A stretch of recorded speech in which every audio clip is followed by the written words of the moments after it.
atau batas untuk menentukan usia minimum dimaksud dilakukan pada proses pencalonan yang bermuara pada penetapan calon kepala daerah dan calon wakil kepala daerah. Hari ini, politik Indonesia kembali dikejutkan oleh serangkaian peristiwa yang menambah catatan hitam bagi demokrasi kita. Keputusan Mahkamah Konstitusi, (MK), yang menyatakan bahwa partai politik dapat mengusung calon gubernur tanpa harus memenuhi pilkada threshold 20% dari kursi DPRD. Momen ini merupakan angin segar bagi calon-calon yang tidak didukung oleh partai di parlemen. Terkait hasil rapat Badan Legislatif DPR RI, yang diduga melawan hasil keputusan MK, ribuan mahasiswa menggelar aksi demo di depan kantor DPR RI hari ini.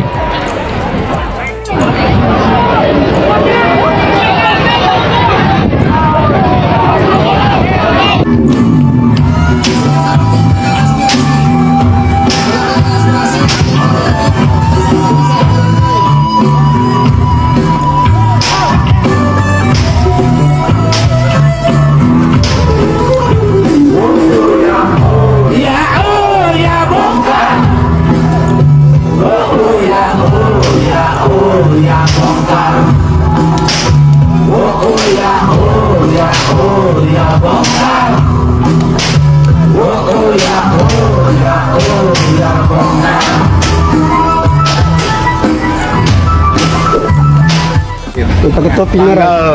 Tanggal 20 Oktober Adek, semuanya akan berakhir dan tentunya kita semuanya yang pernah dipenjara, yang pernah didiskriminasi oleh beliau itu tentunya akan menuntut keadilan, ya, akan menuntut keadilan, ya. Sehingga yang paling penting nama baik, rehabilitasi nama baik yang selama ini dianggap kita tahanan politik, narapidana politik, itu sangat buruk di mata masyarakat. Tetapi ini tentu sebuah bagian daripada perjuangan.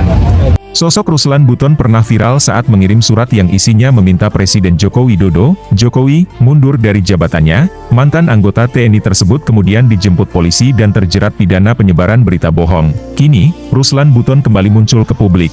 Ruslan Buton mengasih peringatan keras terhadap Presiden Jokowi. Bangsa ini silakan orang tua, tapi ingat semuanya akan berakhir. pakai topi merah.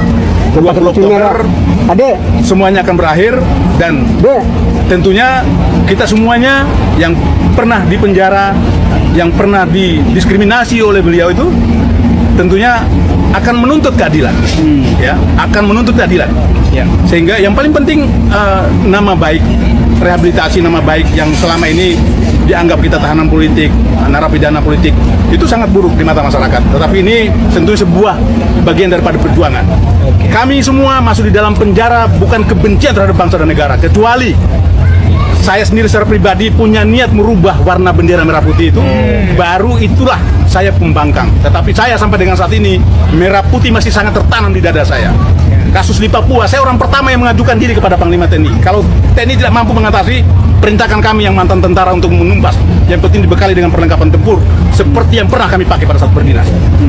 Oke. Ya. Ini agak menyimpang sedikit. Kalau kita lihat perkembangan politik terbaru kan dengan mundurnya Ketum Golkar, dan ini konon katanya akan digantikan oleh dinasti Jokowi yang akan mengambil alih Golkar. Dan ini skenarionya konon ini akan menjadi kekuatan baru Pak Jokowi sebagai tempat berlabuh. Nah, tanggapannya Pak Ruslan? Itu tadi yang saya bilang. Sebelum 2 bulan ke depan masa berakhirnya, silakan mau bikin bagaimana sesuka hatimu, silakan lakukan itu. Nanti sudah masanya, nanti kita gantian. Ya, nanti sudah masanya kita gantian. Oke. Negara ini negara hukum. Ya, tidak ada yang kebal hukum. Saya punya keyakinan Bapak Prabowo yang akan menggantikan beliau nantinya memegang tongkat kepemimpinan. Beliau adalah seorang negarawan sejati, seorang kesatria sejati, seorang nasionalis sejati. Beliau akan menerapkan undang-undang yang sebenarnya. Oke. Tadi ada frase gantian. Nah, maksudnya apa itu Pak Ruslan ya? Tidak. Begini, dia melakukan sesuatu dengan kesewenang-wenangan, arogansi kekuasaan yang digunakan. Oke. Ya. Jadi dia juga harus merasakan itu. Oke. Tapi berdasarkan hukum, bukan berdasarkan balas dendam, berdasarkan hukum. Ya. Ya, kalau kita lihat kan banyak sekali ya, misalnya pembohongan 6.000 unit mobil SMK, ijazah palsu, dan banyak sekali yang saat 11.000 triliun, banyak sekali lah kasus-kasus yang berjalan tapi mandek. Nah, Pak Ruslan kira-kira apa yang akan dilakukan langkah ke depannya? Itu tadi yang saya sampaikan, bahwa tidak ada hal baik yang dia ciptakan, yang ada adalah hal buruk. Oke. Kebohongan semua. Apa yang disampaikan semuanya kebohongan. Dari dulu pertama beliau menjabat itu, anaknya yang tukang gorengan, yang tukang martabak akan fokus pada usahanya. Tetapi kenyataannya kan tidak. Yes. Ya, ada yang hanya 2 hari menjadi anggota partai langsung loncat menjadi ketua umum partai. Itu gampang sekali. Orang lain berdarah-darah. Ya, jadi ini sesuatu hal yang tidak masuk akal. Tapi sekali lagi, mumpung Anda berkuasa, lakukan seenak sesuka hati. Oke? Oke, terakhir Pak. Kalau kita bicara hukum, kira-kira hukuman apa yang pantas bagi rezim Jokowi? Biar itu hukum yang akan menentukan, ya, hukum yang akan menentukan. Kembali lagi, kita bukan politik balas dendam. Ya, ingat, kita tidak menerapkan politik balas dendam, tetapi kita menerapkan undang-undang yang sebenarnya. Kalau undang-undang yang sebenarnya diterapkan, maka beliau pun akan mendapatkan hasil daripada apa yang dia lakukan. Kejahatan politiknya. Baik, terima kasih Pak Ruslan atas waktunya. Tetap merdeka. Hari ini Indonesia merayakan hari ulang tahunnya yang ke-79. Meskipun tidak semua masyarakat Indonesia merasakan kemerdekaan yang sesungguhnya, tetapi kita patut merayakannya, memperingatinya, karena perjuangan nenek moyang kita dalam memperjuangkan kemerdekaan itu tidaklah mudah. Darah, nyawa, harta taruhannya. Dan kita tetap peringati itu. Meskipun sekali lagi kemerdekaan hanya dinikmati oleh sekelompok orang-orang rakus yang ingin menguasai bangsa dan negara yang kaya raya ini. Oke?